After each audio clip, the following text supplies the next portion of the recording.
¿Alguna vez te has preguntado si tus pensamientos son realmente tuyos? O tal vez, en algún momento del camino, comenzaron a ser moldeados por voces que ya ni siquiera escuchas, voces que hablan a través de los medios, las redes sociales, las escuelas, la cultura, voces que dicen lo que es correcto, lo que es bello, lo que es aceptable. Vivimos en un mundo que se enorgullece de ser libre, libertad de expresión, libertad de elección, libertad de ser quien quieras. Pero ¿qué pasa si esta libertad es solo una ilusión bien construida? ¿Qué pasa si, aunque creemos que elegimos libremente, en realidad solo estamos siguiendo caminos programados, como piezas predecibles en un juego que ni siquiera sabemos que estamos jugando? En este video nos sumergiremos en 1984, la obra maestra de George Orwell. Pero cuidado, no es solo literatura. Lo que Orwell escribió como ficción está sucediendo, en muchos sentidos, ante nuestros ojos. Nos dejó un manual de advertencia, e ignorarlo es correr el riesgo de perder lo más valioso que tenemos, nuestra mente. Entendamos cómo funciona el lavado de cerebro masivo, cómo el lenguaje, el miedo y la manipulación de las emociones pueden convertir a sociedades enteras en zombies obedientes. Y lo más importante, cómo resistirlo. Si te interesa la política, la psicología, la filosofía, o simplemente sientes que hay algo mal en el mundo, quédate hasta el final. Este video puede cambiar la forma en que ves la realidad que te rodea. Antes de continuar, comprueba si ya estás suscrito al canal. Esto ayuda mucho y garantiza que no te pierdas ningún contenido como este. Ahora bien, para entender dónde empieza todo, tenemos que adentrarnos en un mundo donde la libertad ya ha sido completamente borrada. El universo distópico de 1984, la distopía de Orwell, un mundo gobernado por el miedo. Al adentrarnos en las páginas de 1984, nos transportamos a un universo asfixiante, donde la libertad no solo es limitada, sino inconcebible. En este mundo, el partido no solo gobierna, es dueño de la realidad, y cualquier intento de cuestionar esta realidad es visto como un crimen de pensamiento. El protagonista, Winston Smith, vive bajo la mirada constante del Gran Hermano, el símbolo máximo del control. No importa dónde estés, una pantalla te está mirando. No importa lo que digas, un micrófono podría estar escuchando. No importa lo que pienses, tu expresión facial puede delatarte. La vigilancia es total, y el miedo es la principal herramienta de la obediencia. Pero Orwell va más allá de la represión física. Él entiende que el verdadero poder no reside en castigar, sino en dar forma a lo que la gente cree que es real. En el mundo de 1984 hay 4 ministerios principales: el Ministerio de la Verdad, responsable de la mentira; el Ministerio de Paz, encargado de la guerra; el Ministerio del Amor, que tortura; y el Ministerio de la Abundancia, que garantiza la escasez. Los nombres son intencionadamente contradictorios. Esta inversión es parte del juego psicológico. El objetivo no es solo engañar, sino destruir cualquier referencia que permita distinguir lo correcto de lo incorrecto, lo verdadero de lo falso. Cuando todo es confuso, el partido reina supremo, porque solo él tiene el derecho a definir lo que es real. El lenguaje también se manipula. Luego viene la neolengua, un lenguaje que elimina las palabras peligrosas, especialmente aquellas que implican libertad, pensamiento crítico y rebelión. Si no tienes palabras para expresar un pensamiento, tarde o temprano ya no podrás pensarlo más. Y si no puedes pensar, no puedes cuestionar. Este es el punto central, el dominio de la mente antes del dominio del cuerpo. Winston, como pocos otros, aún conserva rastros de pensamiento independiente, pero incluso él lucha con el miedo constante de ser descubierto, no por sus acciones, sino por sus pensamientos, porque en este mundo pensar diferente es el mayor crimen. Esa es la esencia de Ley 4, un sistema que controla a la gente no con rejas, sino con ideas implantadas, un entorno donde no existe la verdad objetiva, solo la verdad del partido. Si el partido dice que 2 más 2 son 5, entonces 2 más 2 son 5. Y si dudas, Estás perdido. ¿Pero todo esto quedó solo en las páginas de una distopía? En los próximos minutos desmontaremos todos los mecanismos utilizados por el partido para lavar mentes y mostraremos cómo esos mismos métodos ya operan, silenciosamente, en la vida real. Y lo más aterrador es que muchos ni siquiera se dan cuenta. La máquina de lavado de cerebro, tácticas de fiesta. Ahora que entendemos el escenario opresivo de 1984, es hora de mirar los mecanismos más profundos que sustentan este sistema. Orwell no creó monstruos sobrenaturales, creó herramientas terriblemente humanas para dar forma a la mente colectiva. Herramientas que, al usarse en conjunto, construyen una realidad paralela donde el cuestionamiento es imposible. La primera de ellas es la Newspeak. Este nuevo lenguaje, creado por el partido, tenía un único objetivo: limitar el pensamiento. Al reducir el vocabulario de la gente, se eliminó la posibilidad de formular ideas peligrosas. Por ejemplo, si la palabra libertad no existe, ¿cómo podría alguien desear ser libre? Es más, si la única manera de expresar una emoción o un pensamiento es la que permite el partido, toda la población termina pensando y sintiendo de la misma manera, controlada, predecible, obediente. La segunda táctica es el doble pensar. Este concepto es uno de los más poderosos y crueles del libro. El doble pensar significa aceptar simultáneamente dos ideas contradictorias y creer que ambas son verdaderas. Es creer que la guerra es paz, que la ignorancia es fuerza, que amar al partido es libertad. Esto crea una mente tan confusa que, para evitar el sufrimiento mental, el individuo simplemente se rinde a la lógica del opresor. Es el colapso de la razón. La tercera herramienta es el control de la historia. Universo de 1984. Se reescribe cada día. Noticias, registros, fotografías, todo está alterado para que la versión oficial del partido nunca sea contradicha. Si ayer estaban en guerra con el país A, hoy están en guerra con el país B, y el país A siempre ha sido un aliado. ¿Qué pasa si recuerdas algo diferente? Entonces estás equivocado. Así de simple. Es el famoso: quien controla el pasado, controla el futuro. Quien controla el presente, controla el pasado. La cuarta táctica es la vigilancia absoluta. Pantallas que nunca se apagan, micrófonos ocultos, niños entrenados para delatar a sus propios padres. En el mundo de Gran Hermano, incluso el silencio puede ser sospechoso. La gente vive con miedo de mostrar sus emociones, porque una expresión incorrecta puede interpretarse como una traición.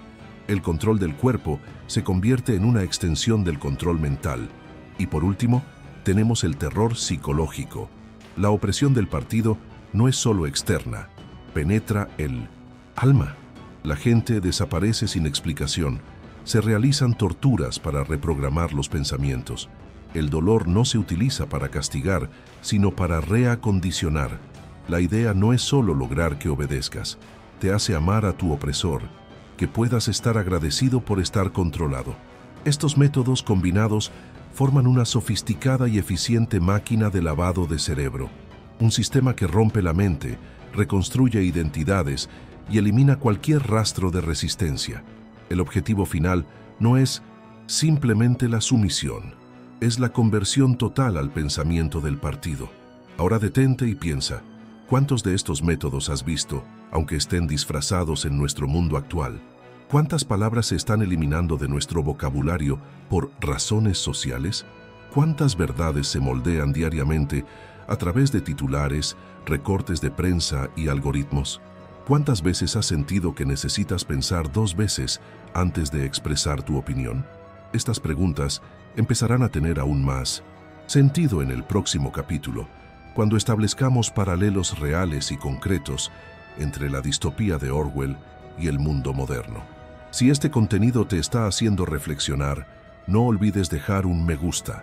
Esto demuestra que vale la pena seguir llevando vídeos como este y ayuda a difundir este mensaje a más personas. El espejo de la realidad. Cómo 1984 ya está sucediendo. Si hasta ahora todo parecía una mera obra literaria exagerada, ahora es el momento de afrontar la incomodidad. 1984 no es Solo una metáfora. Es en muchos sentidos un espejo de la realidad en la que vivimos y que a menudo aceptamos sin darnos cuenta. Empecemos con el lenguaje. Orwell creó la neolengua para destruir la capacidad de pensar.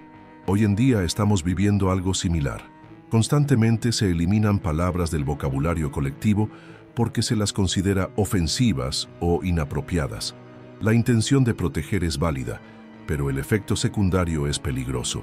La censura emocional e intelectual. Cuando se limita el vocabulario de una sociedad, también se limita su capacidad de reflexionar, cuestionar y discrepar.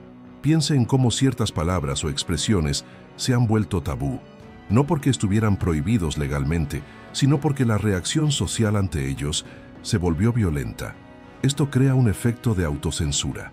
La gente deja de decir ciertas cosas y poco a poco incluso deja de pensar en ellas, exactamente como lo describió Orwell. Pasemos ahora al control narrativo. En la distopía de 1984, el partido reescribe el pasado. Hoy en día, esto sucede mediante la manipulación de la información. Se reformulan los titulares, se omite el contexto y las declaraciones se cortan a la mitad. Y como la mayoría de la gente consume información de manera superficial, en historias, publicaciones cortas o videos rápidos, rara vez alguien busca la versión completa. El resultado, un público que cree estar bien informado, pero que en realidad está atrapado dentro de una burbuja, cuidadosamente diseñada por algoritmos. Estos algoritmos no solo te muestran lo que te gusta, sino que ocultan lo que necesitas ver para desarrollar el pensamiento crítico. Si solo consumes ideas con las que ya estás de acuerdo, tu visión del mundo se vuelve estrecha, emocional y reactiva. La divergencia se convierte en una amenaza. El debate se convierte en un insulto. La polarización se convierte en la regla. Y la consecuencia directa de esto es lo que Orwell llamaría el doble pensar moderno. Ver ejemplos. Personas que defienden la libertad, pero apoyan la censura cuando les conviene. Personas que predican el respeto, pero atacan a quienes no están de acuerdo. Grupos que hablen de diversidad, siempre y cuando la diversidad de pensamiento no entre en la sala. Es posible tener dos ideas opuestas al mismo tiempo, y aún así sentirse moralmente superior. Lo que Orwell llamaba doble pensar ahora se vende como flexibilidad o adaptación a los tiempos, pero en esencia es una confusión mental sistemática. ¿Qué pasa con la vigilancia? Bueno, ella nunca ha sido más eficiente. Ya no necesitamos cámaras en las paredes. Llevamos nuestros propios dispositivos de rastreo, teléfonos celulares, televisores inteligentes, asistentes de voz.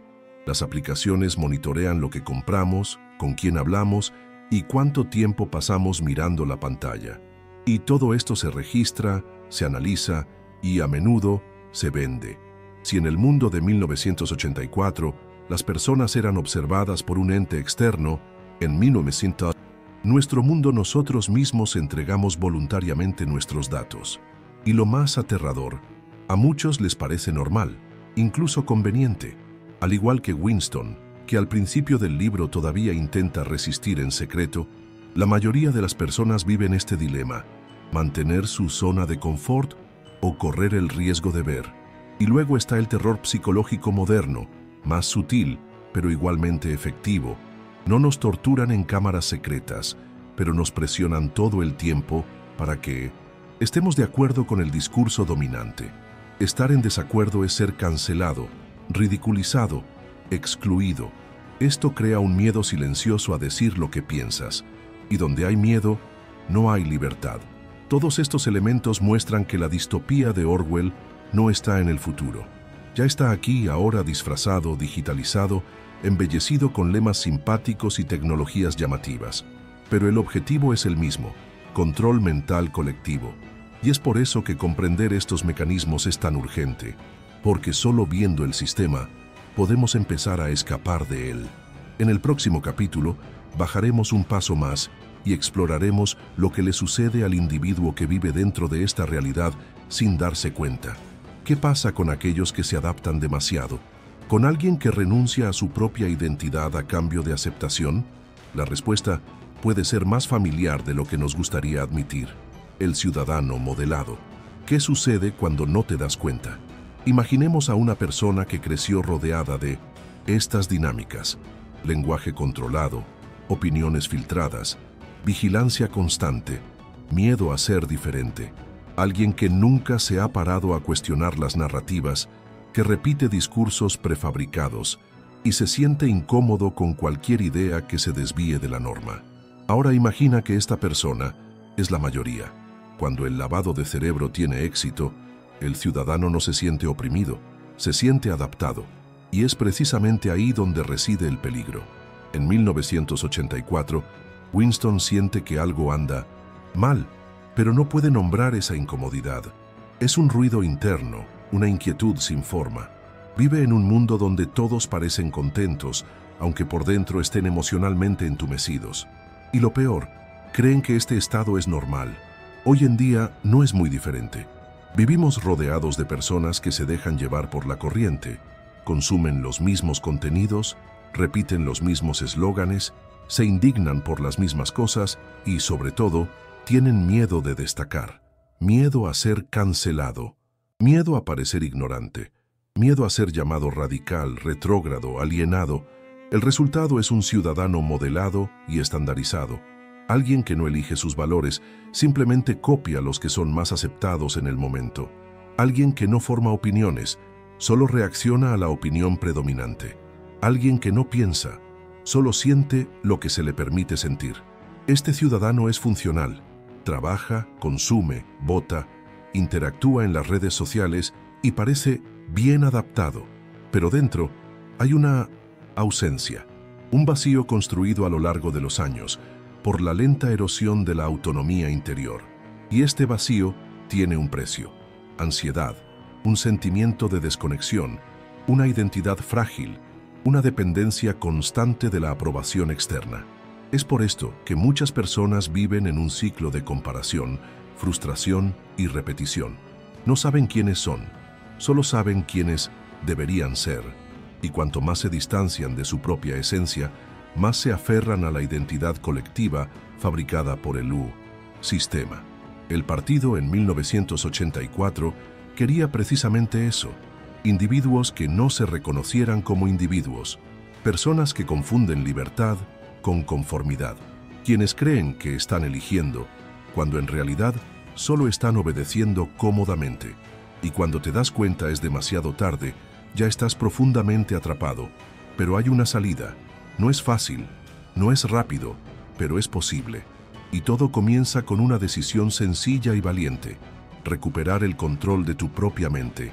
En el próximo capítulo veremos cómo hacer esto en la práctica, cómo resistir el lavado de cerebro silencioso que opera a diario. Y lo más importante, cómo recuperar el control de tu conciencia en medio de un mundo que prefiere mantenerte distraído. Cómo desconectarse de la Matrix. Antídotos contra el lavado de cerebro. Si el lavado de cerebro ocurre de manera silenciosa, cotidiana y colectiva, resistirlo requiere lo contrario: un esfuerzo consciente, individual y constante. No existe ninguna píldora mágica. No hay héroes que te liberen. Solo hay una dirección: hacia adentro. La libertad comienza cuando decides mirar con claridad lo que te rodea y lo que habita en tu mente. El primer paso es cultivar el pensamiento crítico. Esto significa dudar incluso de aquello que parece obvio. Pregúntate: ¿quién me está diciendo esto? ¿Por qué se repite tanto esta narración? ¿Cuál es el interés que hay detrás de esto? El pensamiento crítico no se trata de ser cínico o paranoico. Se trata de ser curioso.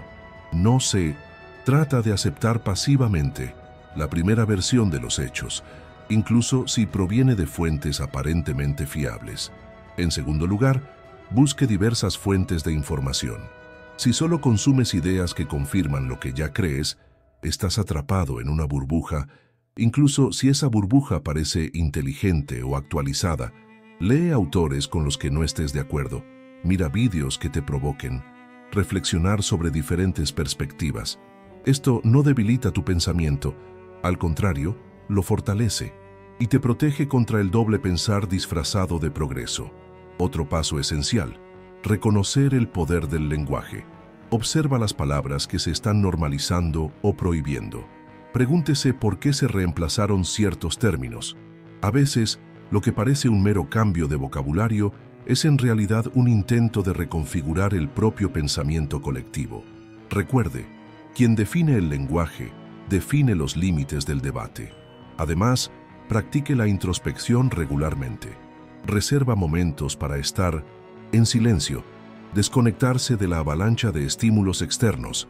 Reflexiona sobre lo que piensas y, lo que es más importante, ¿por qué piensas de esa manera?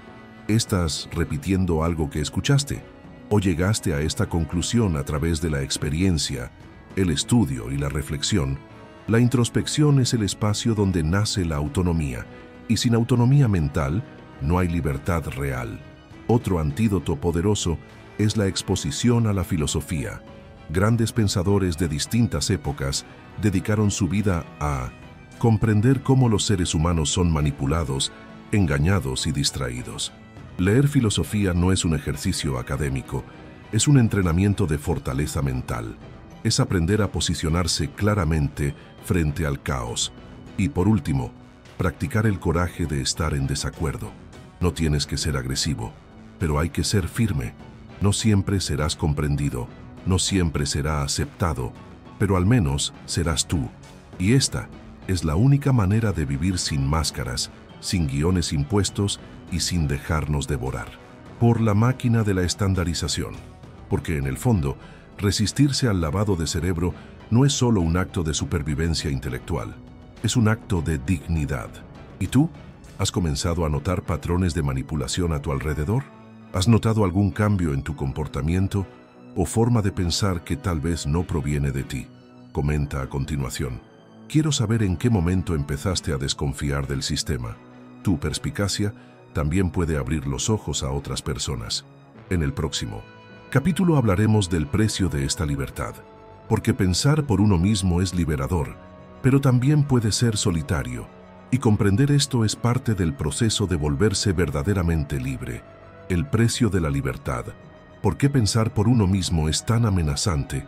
La idea de la libertad se celebra a menudo en discursos y lemas, pero la verdad es que la libertad real, especialmente la libertad de pensamiento, es una amenaza para cualquier sistema basado en el control, y por esa razón, casi siempre tiene un precio. Pensar por uno mismo es incómodo. Se trata de salir de la burbuja donde todos están de acuerdo. Se trata de cuestionar lo que otros aceptan naturalmente. Es correr el riesgo de ser visto como extraño, arrogante o incluso peligroso. Porque cuando empiezas a verlo, también empieza a molestarte. George Orwell lo sabía. En 1984, Winston no fue perseguido por un acto de violencia, ni por conspiración política. Le acechaba algo mucho más peligroso. Se atrevió a pensar diferente. Y pensar de forma diferente es incómodo porque revela la artificialidad del consenso. Cuando alguien dice no en un mar de sí, es evidente que quizá los demás solo están aceptando por conveniencia o por miedo. Por lo tanto, es necesario silenciar al disidente. No porque sea falso, sino porque es demasiado cierto. En la vida real, vemos esto todo el tiempo. Personas que se distancian de ciertos grupos porque no repiten los mismos discursos. Amigos que se pierden por diferencias ideológicas. Profesionales que son evitados por expresar opiniones impopulares. La exclusión no surge de la malicia, surge del instinto colectivo de preservar el orden. Y aquí viene una de las grandes trampas del pensamiento moderno, la confusión entre pertenencia y sumisión. Muchas personas prefieren encajar antes que expresarse, prefiere ser aceptado antes que ser auténtico, pero este tipo de pertenencia tiene un coste. Hay que silenciar la propia esencia. Adapta tus ideas, pretender creer. Sonríe cuando sientas ganas de gritar. Al final perteneces, pero no vives. Eres aceptado, pero no eres libre. La libertad de pensamiento exige el coraje de estar solo, ser malentendido, mantenerse firme incluso cuando todo a nuestro alrededor exige conformidad. Y cuanto más autoritario es el sistema, más peligroso es el individuo que piensa, porque inspira a otros. Él demuestra que es posible salirse de la línea, y aún así permanecer en pie. Orwell nos lo recuerda brutalmente. El mayor enemigo de un régimen opresor no es el rebelde que grita, sino el pensador que duda. Y si has llegado hasta aquí, probablemente ya formas parte de esa minoría incómoda que cuestiona, analiza y resiste. Pero para mantener viva esta postura, se necesita más que conciencia. Se necesita una voluntad permanente de sostener esta libertad, incluso cuando duela. En el próximo y último capítulo cerraremos este ciclo, regresar al punto de partida y entender por qué, a pesar de todo, todavía vale la pena luchar por la posesión de la propia mente. La rebelión comienza en la mente. Si has llegado hasta aquí, ya has dado el primer paso más importante. Has empezado a mirar el mundo con otros ojos y quizá te has dado cuenta de que la verdadera prisión no está hecha de barrotes, está hecha de ideas implantadas, de miedos programados, de una falsa sensación de libertad que solo sirve para mantenerte callado, productivo y predecible. Pero la verdadera rebelión comienza donde casi nadie mira, dentro de la mente. Orwell escribió 1984 como una advertencia, no como un manual. Quería mostrarnos que la manipulación no se produce solo a través de los gritos de una dictadura explícita, sino a través del susurro constante de sistemas que nos dicen constantemente qué pensar, qué sentir, a quién odiar, a quién admirar. Resistir esto no requiere violencia, se requiere claridad, conciencia y coraje. Es pensar de forma autónoma, siente honestamente, actuar con integridad. Como nos recuerda el propio libro, la libertad es la libertad de decir que 2 más 2 son 4. Si se concede, todo lo demás se cumple. Y ahora os pregunto, ¿qué vais a hacer con esta libertad? Si este video te hizo sentido, deja un me gusta. Esto ayuda a que el canal crezca y demuestra que vale la pena seguir produciendo este tipo de contenido. Y si aún no te has suscrito, suscríbete ahora para no perderte los próximos videos. Todavía tenemos mucho que discutir y pensar juntos.